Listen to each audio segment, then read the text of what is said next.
નમસ્તે વાલા ભક્તજનો, આજે પુણ્ય ગુરુવાર, એક અત્યંત મહત્વનો દિવસ, ઈસુના પાર્થિવ જીવનનો અંતિમ દિવસ, જ્યારે તેમણે યાજ્ઞિક દીક્ષા અને પ્રભુ ભોજન એમ બે સંસ્કારોની સ્થાપના કરી.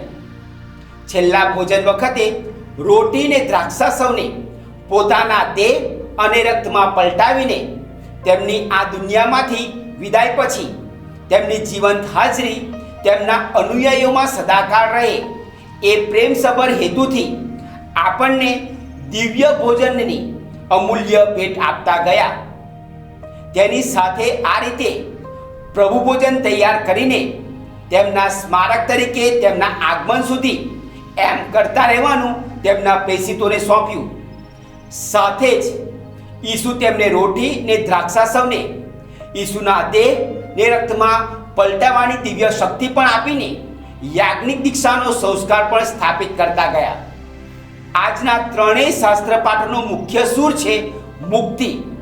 પહેલા શાસ્ત્રપાઠમાં મિસર દેશની ગુલામીમાંથી ઈશ્વર તેમની પસંદ કરેલી પ્રજાને મુક્તિ અપાવે છે. તે દિવસે ઈશ્વરે મિસર દેશ છોડતા પહેલા તેમણે કરેલું છેલ્લું ભોજન યાદગીરીનો દિવસ બની રહે એ માટે પ્રભુનો ઉત્સવ તરીકે કાયમી નિયમ લેખે પેઢી દર પેઢી ઉજવવાની આજ્ઞા કરે છે. આ ભૌતિક ગુલામીમાંથી મુક્તિ, પ્રાણીની આહુતિ, તેનું ભોજન ને આભાર તરીકે આ યાદગાર દિવસને આ પ્રકારના ભોજન રૂપે આજીવન ઉજવવાનો ઈશ્વર આદેશ આપે છે. આ ભૌતિક ગુલામીમાંથી મુક્તિની ઘટના કરતા પાપ અને શૈતાનની ગુલામીમાંથી મુક્તિ આપવાની એક મહાન ઘટના નવા કરારમાં ઘટવાની હતી, જેમાં ઈસુ આખા જગતને પાપ ને શૈતાનની ગુલામીમાંથી મુક્તિ અપાવવા માટે કોઈ પ્રાણી નહીં પણ સ્વયં પોતે જ વધેરાઈ જાય છે અને તેની યાદમાં રોટી ને દ્રાક્ષાસવને પોતાના દેહ ને રક્તમાં પલટાવીને આજીવન એ રીતે પ્રભુ ભોજન કરવાનો આદેશ આપે છે.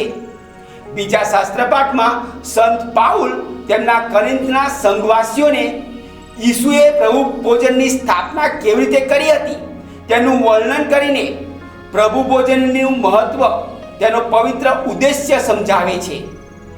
આની જરૂર એટલા માટે પડી કેમ કે કોરિન્થના સંઘવાસીઓ પ્રભુ ભોજનમાં જે પ્રેમ, સૌહાર્દ અને સમાનતાનું વાતાવરણ હોય તેમાં ખૂબ જ ઊંડા ઉતરતા જતા હતા.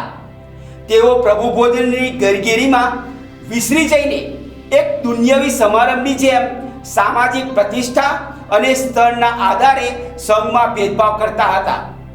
આ પાઠ આપણને એ વાત યાદ દેવડાવે છે કે પ્રભુ ભોજનમાં ભાગ લઈએ ત્યારે પ્રભુ ઈસુની હાજરીમાં આપણે તેમના અનુયાયી તરીકે તેમના સમાન દરજ્જાના સંતાનો છીએ અને તેથી સામાજિક, આર્થિક, પ્રાંતીય કે ભાષાકીય જેવી બાબતોથી આપણે કોઈ ભેદભાવને ન પોષીએ. આજના શુભ સંદેશના પાઠમાં છેલ્લા ભોજનના વૃત્તાંતમાંથી સેવા અને નમ્રતાનો એક વિરલ પ્રસંગ પસંદ કરવામાં આવ્યો છે. આ પ્રસંગ એટલે ઈસુ દ્વારા પોતાના શિષ્યોના પગ ધોવાનો પ્રસંગ. પદ, માન સન્માન, મોભા માટે વલખા મારતી માનવજાત માટે આ કેવો ઉત્તમ આદર્શ ઈસુએ પૂરો પાડ્યો છે. ઈસુ માનવદેહમાં ઈશ્વર અને શિષ્યોના ગુરુ હોવા છતાં તેમણે તેમના શિષ્યોના પગ ધોયા. જ્યારે પણ આપણે પદ, મોભા, શ્રીમંતાઈ કે સત્તાને કારણે કોઈ અદના માણસને મદદ માટે ઝૂકવું પડે ત્યારે ઈસુની આ નમ્રતા યાદ રાખીએ.